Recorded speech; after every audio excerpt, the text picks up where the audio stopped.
They have to be trolling me. What are they talking about? This feels like somebody in like one of those like r/Overwatch subreddit threads of people just spitballing ideas. It's not broken or I just what? What's the purpose of this? What's the usefulness of this? Like and the whole like the enemies can use it too? Oh guys, I died. Quick, use my corpse. Like what?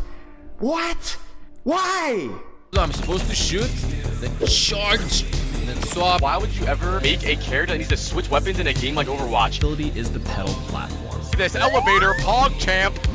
Excuse you?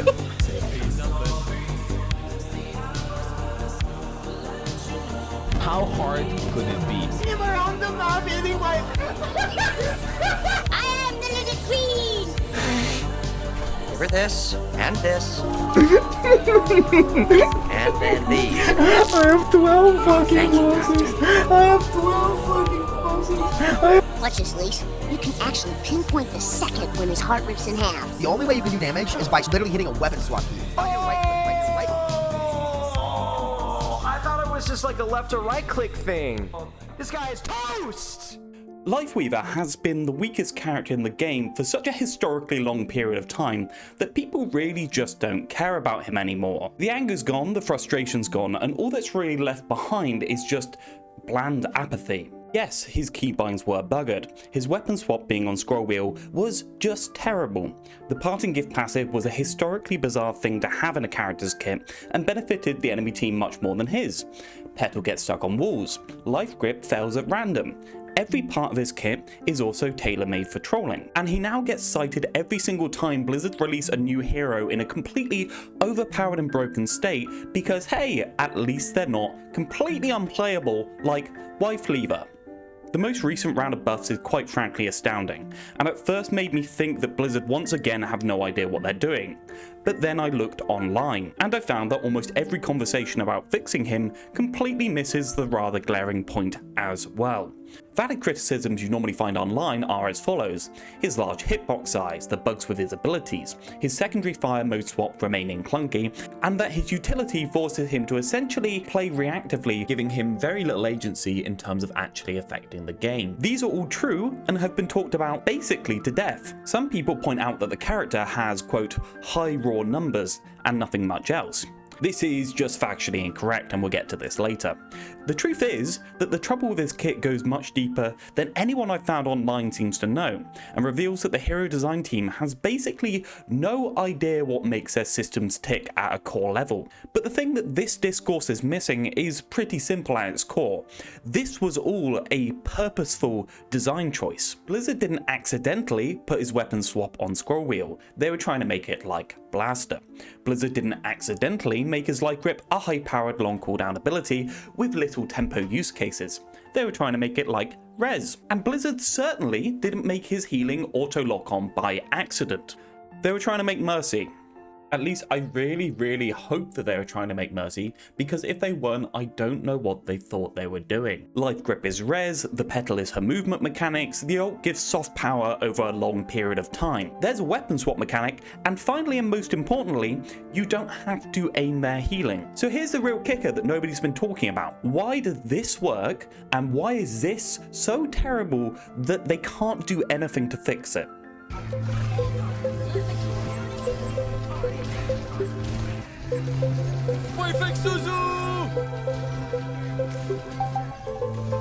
There really are only a couple fundamental ways in the game in which a support can be balanced that actually matter. Let's start with what the entire community has figured out and work our way up from there. Firstly, burst options, or what they can do in a 2-second window. If we focus on one-dimensional Overwatch for now, Carnage, Nade, Lamp, Suzu, Bubble, DM, Hook. These abilities are the strongest in the game and are balanced by being limited in duration and having downtime. They very simply create periods of heightened threat. And if we combine them, let's say Carnage and Nade together, we create such a strong pressure period that survivability cooldowns on the other team are forced or people start dying. So first off, Life Grip. You know what I'm going to say, everyone's already covered this. The only real way to use this ability aggressively is to pair yourself with another hero who can go deeper or further into the enemy team while cleaving, knowing they can be pulled out when they run out of resources. Winston, Reinhardt, Ram, Junker Queen and the dive DPS all naturally love this, but Life Grip can't be used aggressively without a duo partner, and therefore is one of the least proactive abilities on ladder, where people can't rely on strangers having top 500 reaction times and instincts. And let's be honest here, the supports are playing Lifeweaver because they don't want to aim, and somehow this person is the one who's supposed to be qualified in knowing the exact breakpoints of others with not only very poor information on their cooldown status, but with the complete opposite skill set and poor experience. Additionally, Life Grip has to be used on reaction, and on heroes like Genji, the difference between perfectly okay and dead as a doornail is very, very precise.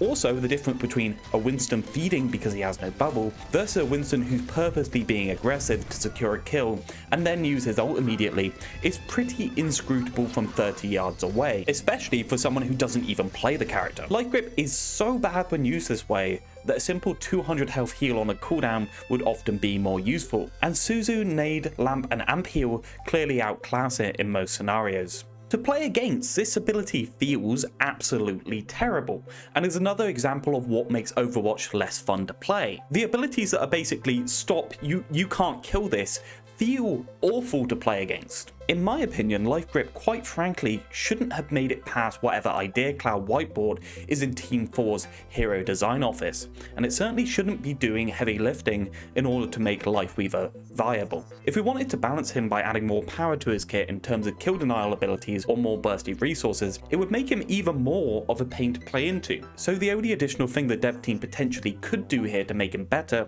is to give him an aggressive cooldown. But Mercy does have an ability that's similar to Life Grip in almost all scenarios in Res, and she's perfectly viable, so we're going to have to kick this can a little down the road.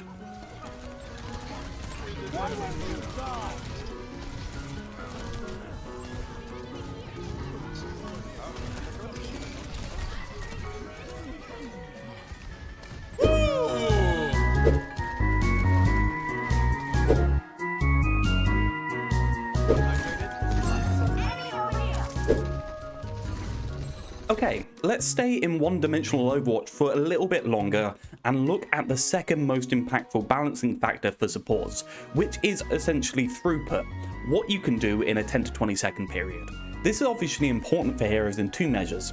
Firstly, the ult charge rate, and secondly, the ability to give your team more resources and take resources away from the enemy team. This means that your tank can actually still do stuff at most ranks, instead of just being passive or feeding. Here's the numbers. Ana remains the highest, Kiriko is almost higher when her DPS is included, Baptiste is the highest throughput character in the game when his DPS is taken into account, which is why he's so amazing in Brawl.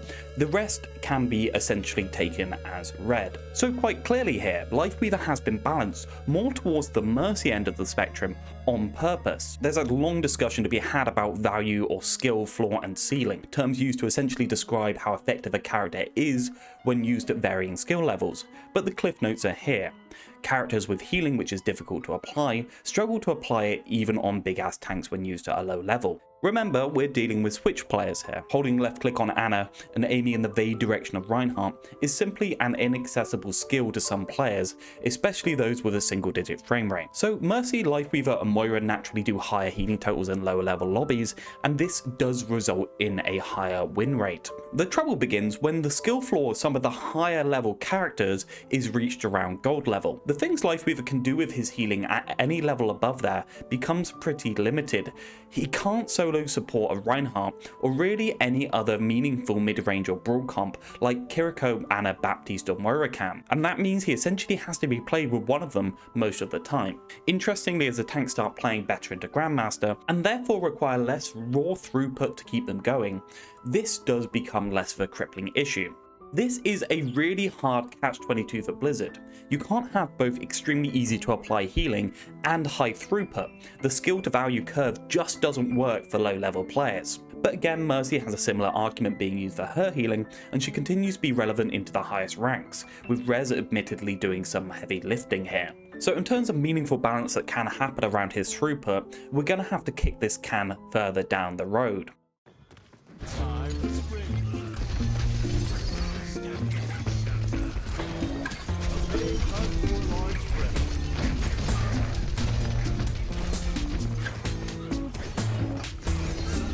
The third actually meaningful way in which the support can be balanced is kind of the rest of the video game, and Mercy players should already know what we're talking about here. A character with no throughput and bad or no burst options really has only one thing left to make them valid in high level play, and that is three-dimensional Overwatch. Fighting for angles, using angles to do things, and supporting others in taking and using angles. The obvious Cliff Notes example for angles is always the famous blue box on the top of Gibraltar first point.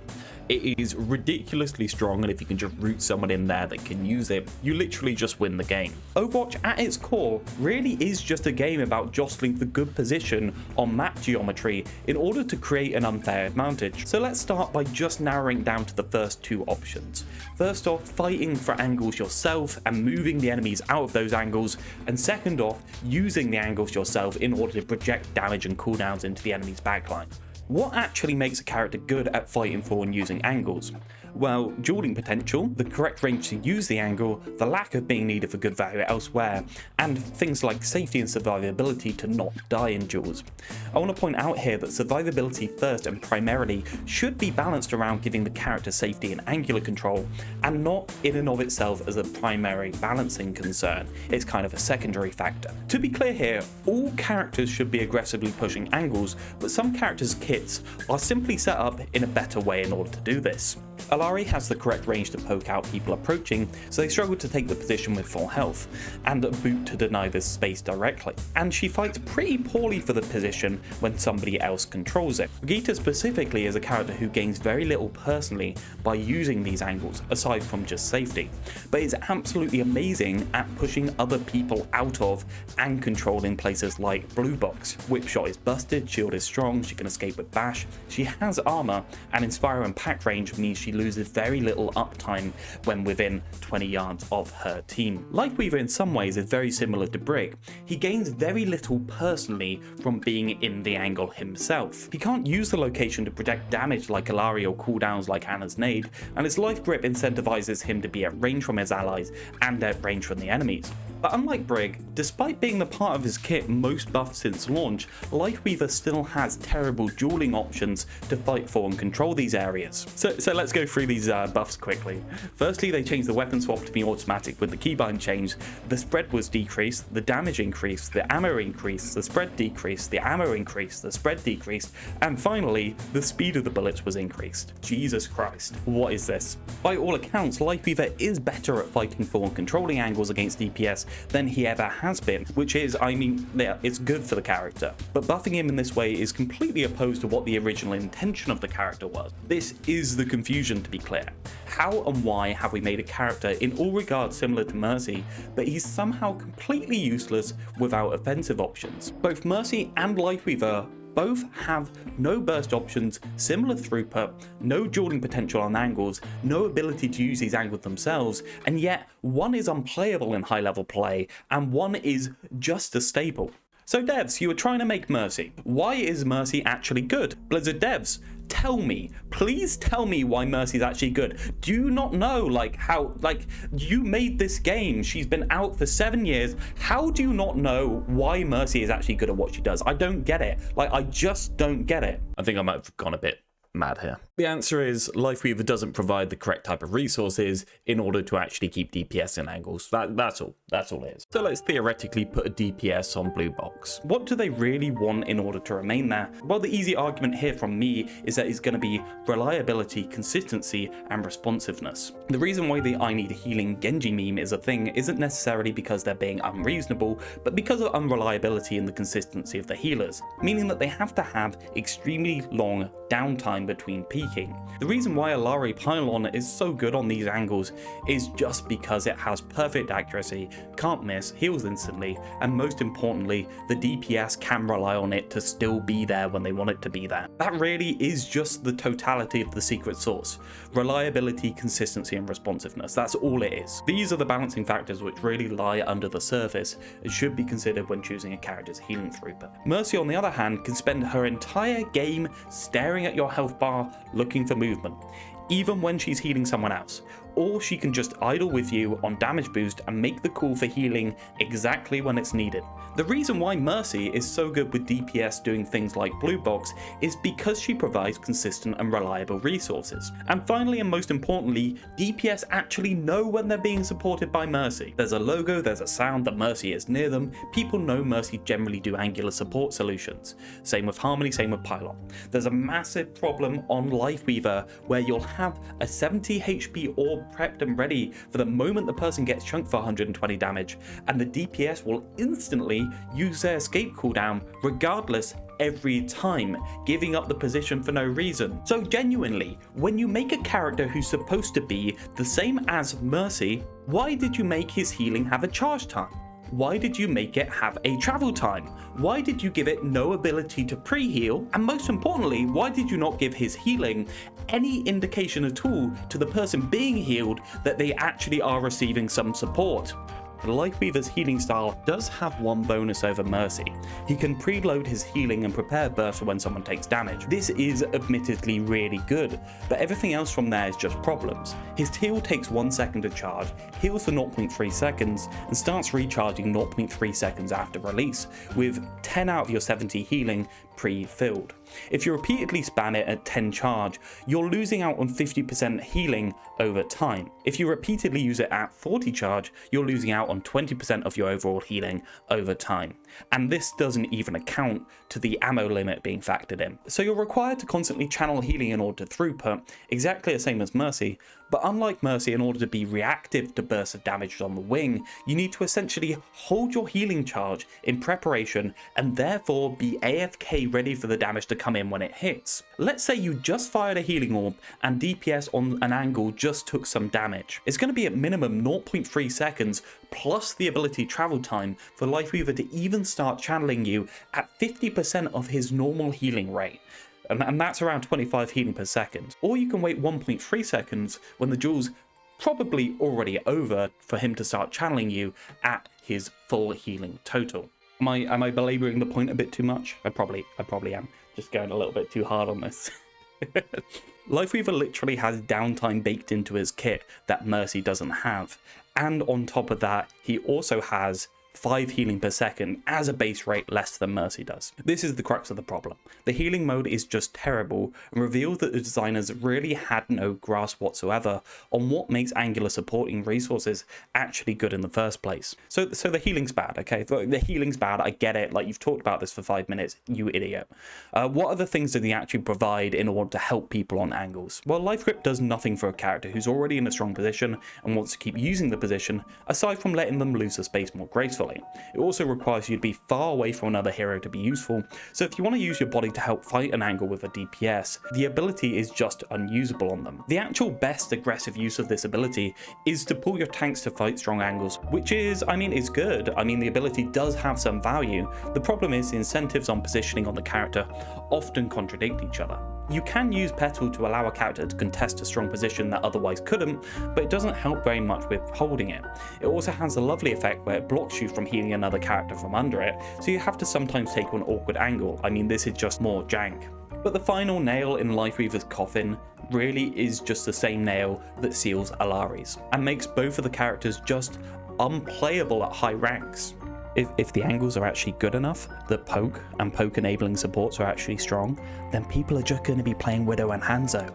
And if people are playing Widow and Hanzo, Mercy is just always better than them because she has res. Lifeweaver has no good burst options to help either main angles or DPS angles due to Life Grip being very reactive without a duo partner. Lifeweaver has to have low throughput due to having a low aiming skill floor heal in order to balance him at low ranks. This means that Lifeweaver must rely on angular pressure to get literally any value, but he has a poor secondary fire, therefore he can't fight for the angles and he can't use the angles. And there are 3 other heroes who just have better suited resources for pushing, holding and supporting poking angles. So why pick him ever?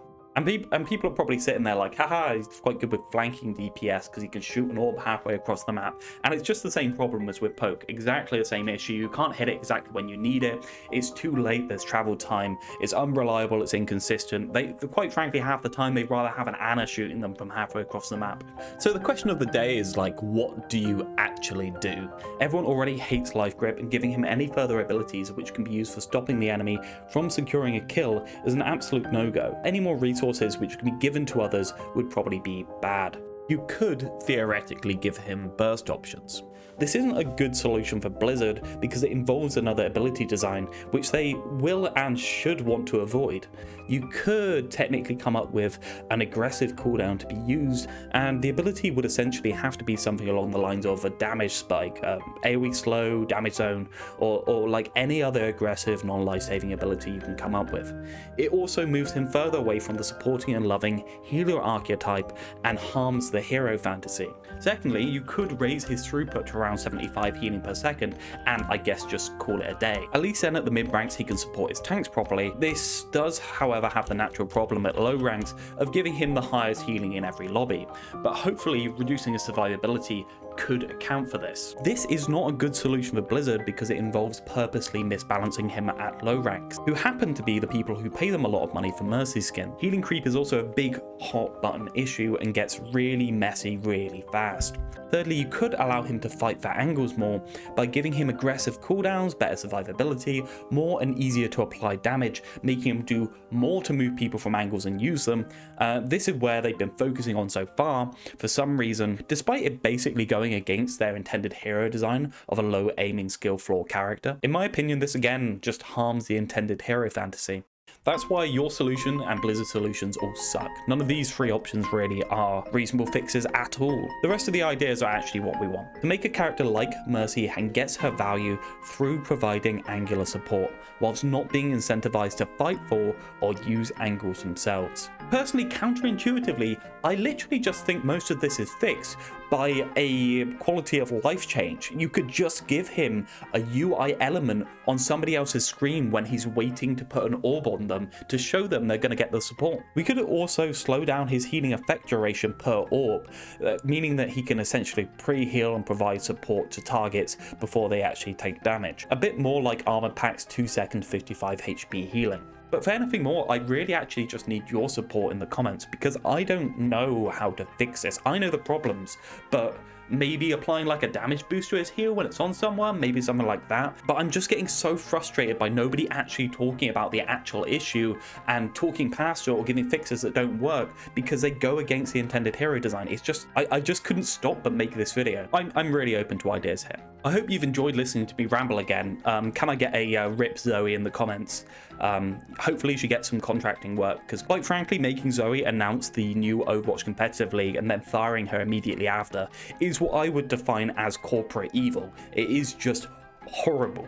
And naturally all the other Overwatch competitive staff that are employed by Blizzard have my heart go out to them. It seems like they're getting rid of the contracted staff in Call of Duty's esports scene as well, which kind of makes sense. They're going to do it in-house for Microsoft, but it's still just awful. Anyway, I'm not 100% sure what I'm doing next, but thank you for listening to me ramble this long anyway.